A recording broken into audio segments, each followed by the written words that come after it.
Hello everyone, welcome to this video, and in this video I'm going to show you how you can enable spelling checks over on the Craft app.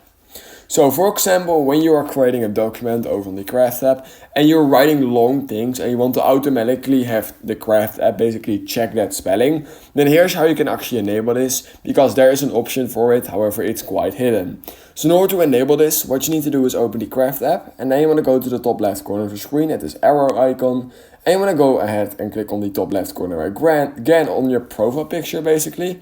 And once you've done that, you want to click on your name and where your email is basically located.